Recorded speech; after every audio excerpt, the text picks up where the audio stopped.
Welcome to the third episode of the Mridul Sachan Show, fueled by the Hustlers of India. आज हमारे साथ है master Vishal Singh sir, JE in employ state insurance corporation. Sir ने as a project engineer in Wipro technologies and instructor in government ITI भी work किया हुआ है. So today we will be discussing his journey from his engineering days to today a officer. Sir से हमें बहुत कुछ सीखने को मिलने वाला है क्योंकि हम पहले उनकी कॉलेज लाइफ के बारे में बात करेंगे, then how he got placement in Wipro, फिर उन्होंने जॉब के साथ साथ किस तरह अपनी स्टडीज को मैनेज किया और बने instructor in ITI.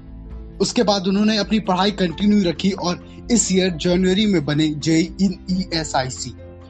Wishing you the best success in your new role of JEE sir.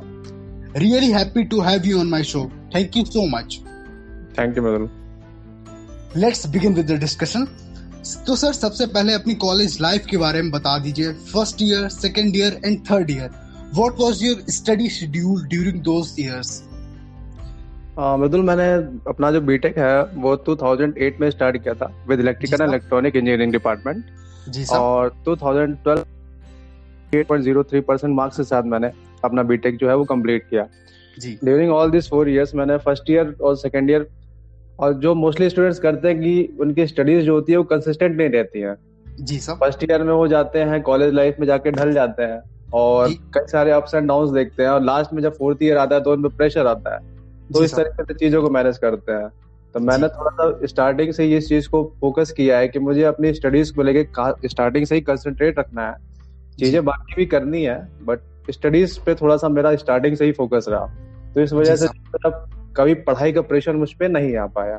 इस वजह से मैं स्टडीज को सही तरीके से मैनेज कर पाया in first year, second year, third year और फोर्थ ईयर. ये थोड़ा मेरे लिए बेनिफिशियल रहा in spite of other students. जी सर. तो आपका फोर्थ ईयर में क्या स्पेशल शेड्यूल रहा था? आपने क्या क्या एक्स्ट्रा एफर्ट्स डाले थे for placement during the last year? मैंने एज सच कोई फोर्थ ईयर में कोई ऐसा कुछ अटेंशन नहीं पे किया. मैंने बताया ना कि जैसे मेरा फर्स्ट ईयर में था वही शेड्यूल मेरा सेकेंड ईयर में. जैसे फर्स्ट ईयर में मैं यूपी बोर्ड का स्टूडेंट था स्टार्टिंग से, तो एज अ यूपी बोर्ड के स्टूडेंट जैसे सभी लोगों की जो होती है इंग्लिश थोड़ा सा वीक होती है. और मेरे साथ ये प्लस पॉइंट ये रहा कि मैं यूपी बोर्ड इंग्लिश मीडियम का स्टूडेंट था. तो अपार्ट फ्रॉम दैट मेरी जो कम्युनिकेशन स्किल्स थी थोड़ी वीक थी, तो मैंने स्टार्टिंग से इस पर फोकस करना स्टार्ट किया, इंग्लिश न्यूज़पेपर पढ़ना स्टार्ट किया और फ्रेंड सर्किल को इस तरीके से मैनेज किया कि हम उनमें आपस में इंग्लिश में टॉक कर सकते हैं. और जो मैंने क्वांट अपना सेक्शन जो है, रीजनिंग सेक्शन जो हमें आगे चल के प्लेसमेंट में हेल्प करता है, तो स्टार्टिंग से ही फोकस किया. और apart from that technical knowledge is also important, तो उस पर भी मैंने काफी फोकस किया, जिस वजह से मुझे मेरे प्लेसमेंट लेने में काफी हेल्प मिली. Alright sir. तो आपने फोर्थ ईयर में कुछ एक्स्ट्रा एफर्ट्स नहीं डालने पड़े क्योंकि आपने first year, second year and third year में पहले से ही पढ़ाई पर एक्स्ट्रा एफर्ट्स, या बोल सकते हैं कि बाकी बच्चों के कंपैरिजन में आप ज्यादा फोकस कर रहे थे स्टडीज में apart from other things. Yes और नो? एग्जैक्टली. Alright sir. तो ये बोल सकते हैं हम कि अगर आप फर्स्ट टू थर्ड ईयर अपनी पढ़ाई पे ज्यादा अटेंशन दे रहे हैं तो फोर्थ ईयर में आपको ज्यादा प्रेशराइज नहीं होना पड़ेगा और आप इजिली प्लेसमेंट ले सकते हैं. बिल्कुल बिल्कुल. Alright sir. तो आपकी क्या एडवाइस होगी कॉलेज स्टूडेंट्स के लिए? मैं यही कहना चाहूंगा कि आप रोज जब भी पढ़ते हैं किसी चीज को इस तरीके से पढ़िए कि आप किसी दूसरे को भी वो चीज पढ़ा सकें. सिर्फ पढ़ने के लिए, रटने के लिए, सिर्फ पेपर को क्रॉस करने के लिए आप पढ़ाई मत करिए. आप जब भी अपना दिन स्टार्ट करते हैं तो ये टारगेट बनाइए कि आज मुझे कुछ नया सीखना है. क्योंकि जब आप कुछ नया सीखेंगे, जब आप पर डे इस तरीके से कुछ चीजें सीखते जाएंगे, तो साल के अंत तक आप पाएंगे कि आप बहुत कुछ बिना खास मेहनत किए ही काफी कुछ सीख चुके हैं, और जो आपको आपकी पर्सनालिटी को कॉन्फिडेंस दिलाने में काफी हेल्प करता है. Alright sir. तो ये कह सकते हैं कि consistency is the key to success. Yes yes. Alright sir. तो ऑन कैंपस और ऑफ कैंपस प्लेसमेंट में क्या डिफरेंसेस होते हैं और किसमें स्टूडेंट को ज्यादा एफर्ट डालना पड़ता है सर? मैं जैसे पर्टिकुलरली अपनी बात करूं तो मेरा तो कैंपस प्लेसमेंट ही हुआ था 2012 with Wipro technologies. Although I am from electrical background, और जो विप्रो है वो सॉफ्टवेयर कंपनी है. तो मैं बताया कि जैसे मेरा स्टार्टिंग से ही कुछ नया सीखने का एक अंदर से वो रहा है, तो मैं इलेक्ट्रिकल बैकग्राउंड का मैंने 4 साल जो भी हमने इलेक्ट्रिकल को दिए, पर लास्ट मेरे को जैसे जो स्टार्टिंग की फर्स्ट 2 कंपनीज आती है मोस्टली वो सॉफ्टवेयर कंपनीज ही आती है. तो मैंने इस चीज को एक चैलेंज के तौर पे लिया कि जब मैं यार सब कुछ कर सकता हूँ तो चलो एक लैंग्वेज भी सीख लेते हैं। तो उस तौर पे मुझे मेरे फ्रेंड से भी थोड़ा सपोर्ट मिला, तो मैंने टाइम पे लैंग्वेज सीखी जावा वगैरह के बारे में, और थोड़ा सा मैंने डीप नॉलेज ली, और इस तरह से मैंने विप्रो में अपना जो है फर्स्ट कैंपस प्लेसमेंट ही ले लिया। और अगर जैसे बात करेंगे तो हमारा क्वेश्चन है कि कैंपस प्लेसमेंट या ऑन कैंपस इजी होता है ऑफ कैंपस, तो मेरा ये कहता है कि ऑन कैंपस ज्यादा इजी होता है, क्योंकि कंपनीज आप कॉलेज में आती है और आपके पास ऑप्शंस बहुत सारे होते हैं। ठीक है, आप एक में सिलेक्ट नहीं हो पाए, आप दूसरे में हो सकते हैं, दूसरे में नहीं हो पाए तीसरे में हो सकते हैं, तो इसमें इतना प्रॉब्लम नहीं है। जबकि ऑफ कैंपस में जब आप ये देख रहे होते हैं कि आपके सभी जितने भी कलीग्स हैं साथ के सब सेलेक्ट होते जा रहे हो, आप रह जा रहे हो, तो आप एक अननेसेसरी का एक एक्स्ट्रा प्रेशर क्रिएट होने लगता है, जो समटाइम आपको जो होता है पूरा पोटेंशियल इस वजह से आप अपना यूटिलाइज नहीं कर पाते हैं। तो ऑन कैंपस तो बेटर या इजी ही रहता है। ऑलराइट सर, तो क्या क्या फैक्टर्स होते हैं जो प्लेसमेंट में इंपॉर्टेंट रोल प्ले करते हैं? फैक्टर्स जो प्लेसमेंट के लिए है वो सबसे पहली बात तो जो मैंने बताया कि कंसिस्टेंसी इन योर स्टडीज, ठीक है, which will also enhance your technical knowledge, क्योंकि technical knowledge very much necessary, क्योंकि आपको इंटरव्यू में एक टेक्निकल राउंड होता है जो फेस करना होता है, वो प्योरली आपकी टेक्निकल नॉलेज के ही बेसिस पे उसको आपको सिलेक्शन प्रोवाइड कराता है। सेकंड पॉइंट जो आपको good quant and reasoning ability होनी चाहिए। ठीक है, आजकल मार्केट में कई सारी बुक्स ऐसी आती है जिनसे आप अपनी क्वांट और रीजनिंग की जो एबिलिटीज है उसको इनहेंस कर सकते हैं। जी सर। अपार्ट फ्रॉम दैट आपकी एक गुड कम्युनिकेशन स्किल का होना बहुत जरूरी है, क्योंकि आपको अगर सब कुछ आता है और आप अपनी चीजों को कम्युनिकेट नहीं कर पा रहे हैं तो it can be some problematic. और उसके अलावा ये चीज है कि आप जिस कंपनी के बारे में इंटरव्यू देने जा रहे हैं उसका आपको हिस्ट्री पता होना चाहिए कि वो क्या काम करती है, उसका टर्नओवर क्या है। ये सब छोटी छोटी जो जानकारियां होती है इंटरव्यू के टाइम पे काफी हेल्प करती है, जो उसका एक स्टूडेंट को पता होना चाहिए। ओके सर, तो हमारे लिसनर्स को कुछ टिप्स दे दीजिए जिनसे उन्हें प्लेसमेंट में थोड़ा सा इजी हो जाए। टिप्स वही जैसे मैंने पहले से बताया कि आप रोज कुछ ना कुछ नया सीखने की कोशिश करिए। आप ये मत मान के चलिए कि जब ये दिन आएगा तभी मैं वो करूंगा। तो आप करते रहिए, धीमे धीमे करते करते आप ऑलरेडी उस चीज के लिए अपने आप आपको पता नहीं चलेगा, आप उस चीज के लिए रेडी हो जाएंगे और आपका इंटरव्यू बहुत इजीली क्रैक हो जाएगा। ऑलराइट सर, तो कई स्टूडेंट्स कॉलेज में एंटर करते ही फालतू एक्टिविटीज में इंडल्ज हो जाते हैं, like late night club, parties, bar. I am sure आपने भी इस सिचुएशन को फेस किया होगा। So sir, how to stay focused in spite of all distraction that occur in routine activity of a student? हाँ मृदुल, मैंने भी इन सब चीजों को फोकस किया, क्योंकि मैं भी स्टूडेंट ही रहा हूँ, तो सब जनरल सी चीजें सभी की लाइफ में आती है। पर हाँ, इन सब चीजों में ज्यादा इंडल्ज नहीं हो जाना चाहिए, क्योंकि ये जो हमारा एक स्टूडेंट लाइफ होती है ये बार बार नहीं मिलती हमको, एक ही बार मिलती है और ये बहुत ही प्रीशियस टाइम होता है। अगर इस टाइम पे कोई अगर अपने रास्ते से भटक जाता है तो उससे काफी प्रॉब्लम हो जाती है आगे चल के। तो ठीक है, आपको कई मिलेंगे जो आपको कहेंगे कि नहीं यार पढ़ाई नहीं करते, आज ये कर लेते हैं, वो कर लेते हैं, कल पढ़ लेंगे, परसों पढ़ लेंगे। कई सारे लोग ऐसे बोलेंगे, लेकिन आप सुनिए सबकी, करिए वही जो सही है, क्योंकि आपको ये हमेशा दिमाग में रहनी चाहिए कि हमारे पेरेंट्स की जो है हमसे कई उम्मीदें लगी हुई है। ठीक है, तो ये सब चीजें ध्यान में रखते हुए, अपने आप पे कॉन्फिडेंस रखते हुए, फेथ रखते हुए जब हम चीजें करेंगे तो गड़बड़ होने की चांसेस बहुत ही कम हो जाता है। जी सर। तो एक 12th क्लास का स्टूडेंट कॉलेज में पहुंचा होता है, वो डिफरेंशिएट नहीं कर पाता कि उसके लिए क्या अच्छा है और क्या नहीं, तो वो कैसे खुद को समझाए कि ये अच्छा है और इन सब चीजों से उसको दूर रहना है? इसी को तो मैच्योरिटी कहते हैं। जब आप धीमे धीमे जब चीज देखते जाएंगे तो आपको खुद पता चल जाएगा। एक आपकी इनर कॉन्शियस होती है जो आपको ये बताती है कि ये चीज सही है या गलत है। बाकी अगर आपको कोई चीज नहीं समझ में आती तो आप अपने सीनियर से, अपने फैकल्टी से, अपने पेरेंट्स से, किसी से भी गाइडेंस ले सकते हैं, एंड आई एम श्योर वो आपकी इस मामले में काफी हेल्प कर सकता है। जी सर, तो आपने विप्रो टेक्नोलॉजीज में काम करने के साथ साथ इंस्ट्रक्टर की तैयारी की और आपने उसमें पोजीशन को होल्ड भी किया।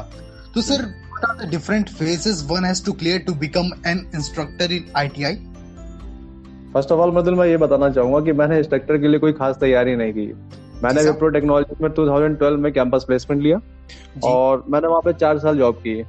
जब 1-2 साल मैंने वहाँ पे जॉब की तो मुझे लगा कि प्राइवेट मेरे बस का है नहीं, क्योंकि प्राइवेट में जो हम लोगों ने 2008 में एक रिसेशन का दौर आया हुआ था, वो हम देख चुके थे।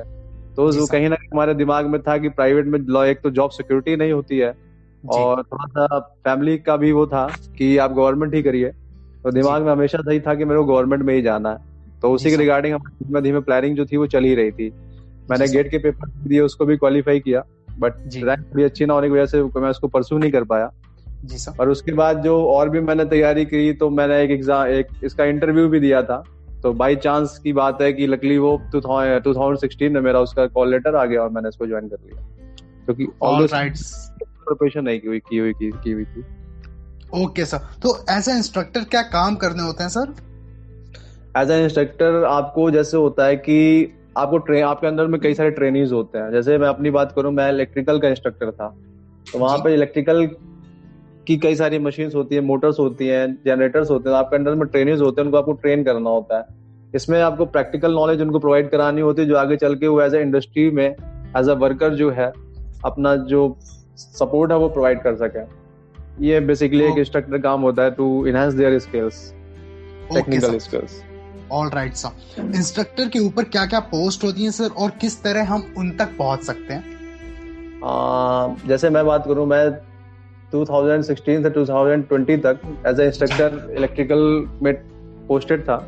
जी। तो ऑल्दो इस डिपार्टमेंट में कोई डिपार्टमेंटल एग्जाम नहीं होते हैं, तो आपको जी। जो है वो नॉर्मल प्रोसेस के ही थ्रू आपको प्रमोशन मिलता है। आपको 10-15 साल के आसपास आप फोरमैन बनते हैं, फिर उसके बाद आप वाइस प्रिंसिपल ग्रेड 2 बनते हैं, और जी। उसके बाद भी अगर आपकी सर्विस बचती है तो वह आप प्रिंसिपल तक पोस्ट तक जा सकते हैं। ओके सर, आप इंस्ट्रक्टर की पोस्ट होल्ड करते हुए जेई बने, तो आप कैसे क्या मैनेज करते थे? आपका क्या शेड्यूल होता था जब आप जेई की प्रिपरेशन कर रहे थे?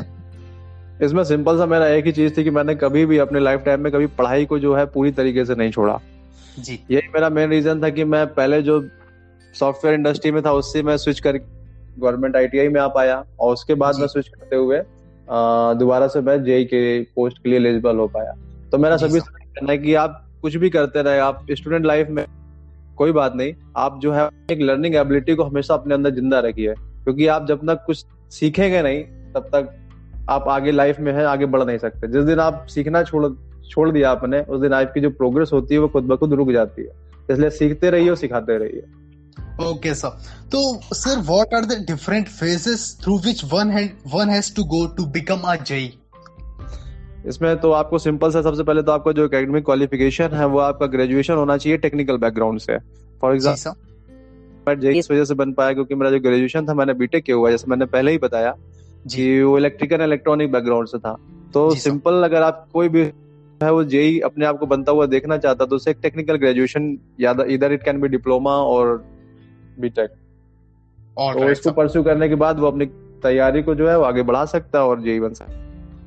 तो सर जेई में क्या फेजेस होते हैं, like written then interview? JE में सिंपल एक रिटन का पेपर होता है। जी।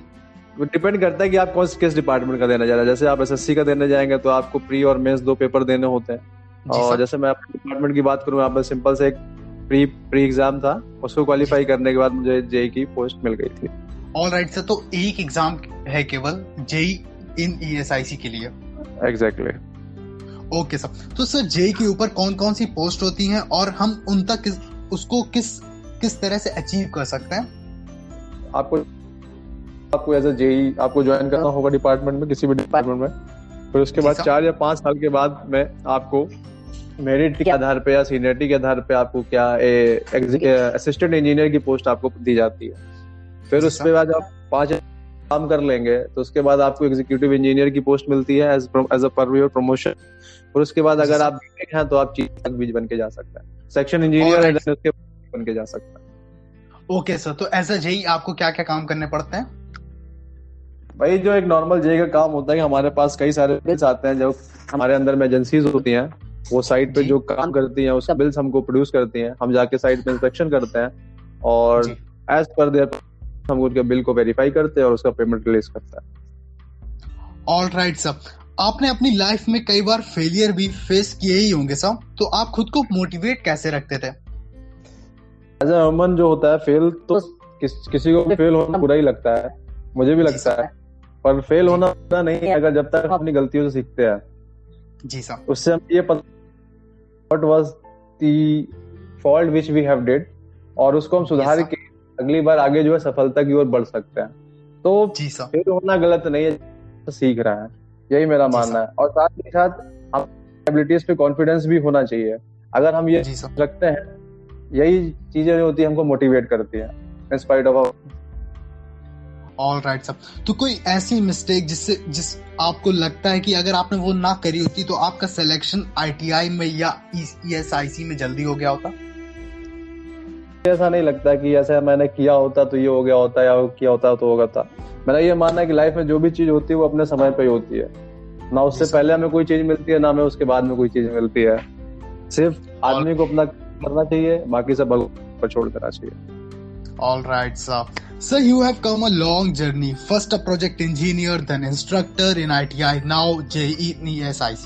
I am sure कि आपने enjoyment की दुनिया से काफी दूर रहे होंगे।